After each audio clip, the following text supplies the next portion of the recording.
আমরা আবারও যাচ্ছি দেশীয় খবরে। রাষ্ট্রীয় অতিথি ভবন যমুনায় অন্তর্বর্তীকালীন সরকারি ক্যাবিনেটের প্রথম বৈঠক শেষে কথা বলছেন উপদেষ্টারা। আমরা সরাসরি যাচ্ছি সেখানে। আইন শৃঙ্খলা পরিস্থিতিটা যত দ্রুত সময়ের মধ্যে সম্ভব কিভাবে নিয়ন্ত্রণে আনা যায় সেটা নিয়ে আলাপ আলোচনা চলছে। এটা বুঝতে হবে যে আজকেই সমস্যার সমাধান হবে না, কিন্তু সমস্যার সমাধান যত দ্রুত করা যায় সেই আলাপ আলোচনা হয়েছে এবং সেখানে আপনারা দেখেছেন যে আইজিপি মহোদয়া পরবর্তীতে এসে যোগ দিয়েছেন। আজকে আবার স্বরাষ্ট্রমন্ত্রী মহোদয় আইজিপি মহোদয়ের সাথে আবার বসে বিস্তারিত কথা বলবেন। কিছু কিছু জায়গায় ধর্মীয় সংখ্যালঘু এবং আদিবাসী জনগোষ্ঠীর উপর আক্রমণ হচ্ছে। স্থানীয় জনগোষ্ঠীকে সাথে নিয়ে আদিবাসী জনগোষ্ঠীকে প্রতিনিধিত্ব করে বা ধর্মীয় সংখ্যালঘু জনগোষ্ঠীকে প্রতিনিধিত্ব করে এমন সংস্থাগুলোর সাথে মিলে আপাতত একটা রক্ষা বলয় সৃষ্টি করার জন্য চেষ্টা করা হবে। এইটা নিয়েও আজকে আইজিপি মহোদয়ের সাথে আমাদের কথা হয়েছে। তারপরে বিচার বিভাগে আপনারা জানেন যে উচ্চ আদালতে আমাদের বিচার কার্য বন্ধ আছে। আইন উপদেষ্টাকে দায়িত্ব দেওয়া হয়েছে, তিনি সিনিয়র আইনজীবীদের সাথে কথা বলে কত দ্রুত বিচার কার্য শুরু করা যায় সেই ব্যবস্থা গ্রহণ করবেন। আরেকটা হচ্ছে যে যত শিক্ষার্থী নিহত হয়েছেন এই আন্দোলনে, এই অভ্যুত্থানে, সকলের পরিবারকে ডেকে আমাদের প্রধান উপদেষ্টা যমুনাতে একদিন বসবেন, ওনাদের সাথে কথা বলবেন। আর হচ্ছে যারা আহত হয়েছে তাদেরকে চিকিৎসার সুব্যবস্থা করারও একটা সিদ্ধান্ত হয়েছে এবং যারা এখনও ধরেন আমরা জানছি না যে এই অভ্যুত্থানেই তারা আহত হয়েছে, তারাও তাদের তথ্য দিলে তাদেরকে সেই সাহায্যটা করা হবে। অনেক হয়রানিমূলক মামলা হয়েছে যারা আন্দোলন করেছে তাদের বিরুদ্ধে, আর এর আগেও অনেক হয়রানিমূলক রাজনৈতিক মামলা হয়েছে। সেই হয়রানিমূলক মামলাগুলো কি করে বন্ধ করা যায় সেটার জন্য ব্যবস্থা গ্রহণ করার সিদ্ধান্ত হয়েছে। কিছু কিছু আইন আছে যেটা আপনারাও ভুক্তভোগী, যেমন ICT act, digital security act, এখন আবার সাইবার সিকিউরিটি অ্যাক্ট। তো আইসিটি আর ডিজিটাল সিকিউরিটি অ্যাক্ট বাতিল হলেও ওগুলোর অধীনে অনেকের শাস্তি হয়েছে বা অনেকে জেলে আছে, অনেকের বিরুদ্ধে মামলা চলছে। হয়রানিমূলক মামলার মধ্যে ওই মামলাগুলো আনা হবে এবং কিভাবে পরিবর্তনটা আনলে এই আইনগুলো আর স্বাধীন মত প্রকাশের বিরুদ্ধে ব্যবহৃত হতে পারবে না বা বিরোধী দমনে ব্যবহৃত হতে পারবে না সেটা নিয়েও পরবর্তীতে আলাপ আলোচনা করা হবে। শিক্ষা প্রতিষ্ঠান বলা হচ্ছে, শিক্ষা প্রতিষ্ঠানও যত দ্রুত সম্ভব খুলে দিতে হবে। আপনারা জানেন যে এখনও রাস্তায় কিন্তু ট্রাফিক পুলিশ নেই, শিক্ষার্থীরা রাস্তা ম্যানেজমেন্ট করছে।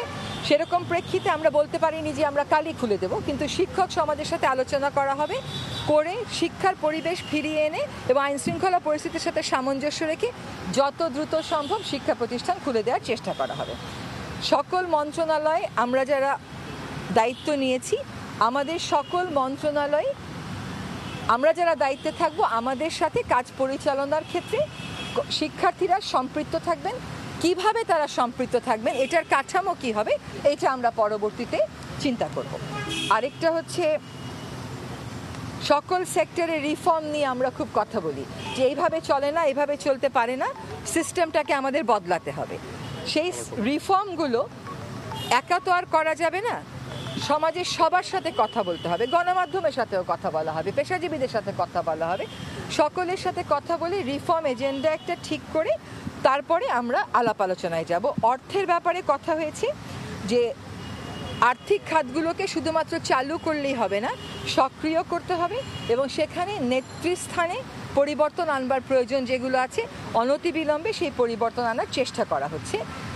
ব্যবসাকে উজ্জীবিত করার জন্য যত রকমের সুরক্ষা নেওয়া যায় সেটা আমাদেরকে আইডেন্টিফাই করে সেই সুরক্ষাগুলো নিতে হবে, যাতে ব্যবসায়ীরা যারা হতোদ্যম হয়ে পড়েছেন তাদেরকে আবার উজ্জীবিত করা যায়।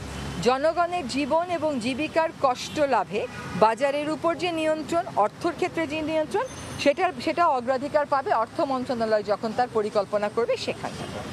মোটামুটি এই হয়েছে আলোচনা এবং বিস্তারিত কর্মপরিকল্পনার জন্য তো একটু সময় লাগবে, আজকে তো আর হয়ে যাবে না। জি বলেন। আমি এখানে আছি, আমি উত্তর দেব, আস্তে আস্তে বলেন। গতকালকে অন্তর্বর্তীকালীন সরকার গঠিত হয়েছে, আজকে আপনারা অনানুষ্ঠানিকভাবে আপনারা যে বৈঠক করলেন, আপনাদের মেয়াদ কতদিন হবে সে বিষয়ে কোনো আলোচনা হয়েছে? আচ্ছা, মেয়াদের বিষয়ে এখন আলোচনা করাটা বা সিদ্ধান্ত নেওয়াটা সম্ভব না, কারণ আপনি যদি কি রিফর্ম চান এটা না বুঝে তো আমি মেয়াদের কথা বলতে পারবো না। আর রিফর্ম যদি আপনারা না চান তাহলে আবার আরেক কথা। হ্যাঁ, কাজে এখনই মেয়াদ করে অস্থির হওয়ার কিছু নাই। আমরা সকলেই গণতান্ত্রিক দেশে একটা যাতে যাত্রা শুরু করতে পারি সেটার প্রস্তুতির জন্যই তো এই অন্তর্বর্তীকালীন সরকার। সেই প্রস্তুতিটা নেওয়ার জন্য যেটুকুন সময় দরকার শুধুমাত্র সেটুকুন সময়ই আমরা নেব।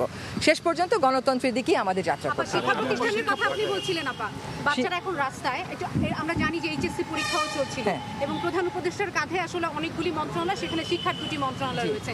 উনি কি সুনির্দিষ্ট করে কোনো কিছু আসলে বলেছেন যে 14.5 লাখ শিক্ষার্থী কবে এইচএসসি পরীক্ষা? উনি এটা এখন বলতে পারেননি, কারণ এটার সাথে আবার আইন শৃঙ্খলার একটা সম্পর্ক রয়ে গেছে।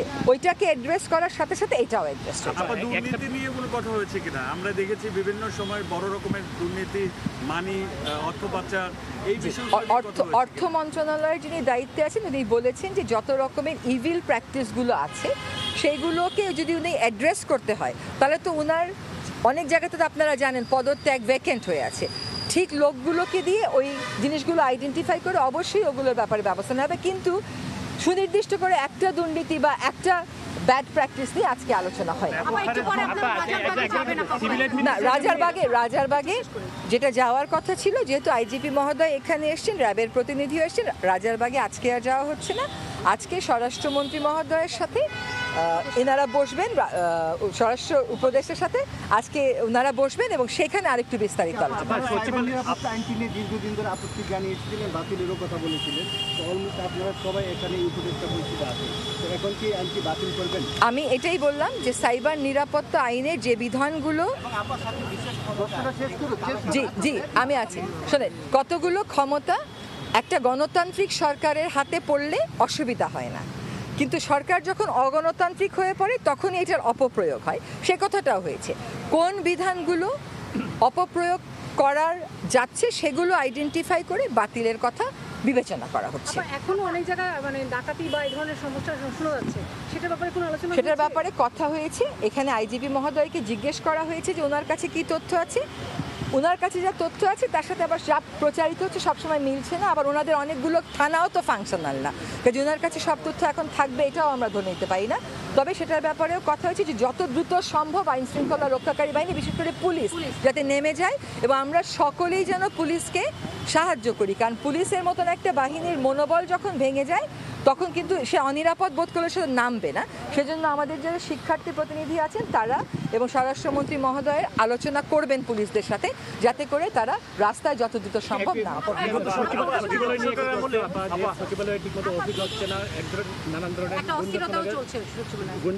ছাত্রদের দাবি ছিল যে চুক্তিভিত্তিক নিয়োগ বাতিল করতে হবে, চুক্তিভিত্তিক নিয়োগগুলো কি করতে হবে, প্রশাসনের শীর্ষ পর্যায়ে যারা আছে তাদের বিষয়ে আপনারা কি চিন্তা? আজকে এই বিষয়ে কোনো কথা হয়নি। দুর্নীতি বিরোধী অভিযান শুরু হবে কিনা? কারণ বিগত আজকে ব্যাপক দুর্নীতি, অনিয়ম, অর্থ পাচারের অভিযোগ উঠেছিল নানা মহল থেকে, আপনারা ব্যাপকভাবে সেই জিনিসটা করবেন? আমরা একটা ভেগ উত্তর না দিই, কিন্তু দুর্নীতির বিরুদ্ধে সিস্টেম পরিবর্তনের জন্যই তো ওরা লড়াই করেছে, কাজে দুর্নীতির বিরুদ্ধে অবশ্যই পদক্ষেপ গ্রহণ করা হবে। কিন্তু এইটা আজকে বেশিরভাগ আলোচনাটাই ছিল আমাদের আইন শৃঙ্খলা এবং অর্থ সংক্রান্ত। এটা আন্দোলনে আচ্ছা এটা ভেরি ইম্পর্টেন্ট। আন্দোলনে গণহত্যার বিচারের ব্যাপারে বলা হয়েছে যে কিভাবে বিচারটা নিশ্চিত করলে এটা স্বচ্ছ হবে এবং এই ঘটনার আর জীবনে কোনোদিন বাংলাদেশে পুনরাবৃত্তি হবে না, সেটার জন্য কোন পথে আমরা যাব, সেই পথগুলো কি, এটা নিয়ে আমরা সকলে চিন্তা করে এটার খুব এটা একটা উত্তর আপনারা সহসাই পেয়ে যাবেন। কিন্তু আমরা ওইটা নিশ্চিত করব যে প্রত্যেকটা গুলির আমরা বিচার চাইব এবং এটা যেন আর না হয়, সেই রিফর্মের জন্য ওইরকমই একটা স্বচ্ছ অন্তর্ভুক্তিমূলক বিচারের আমরা প্রত্যয় ব্যক্ত করেছি।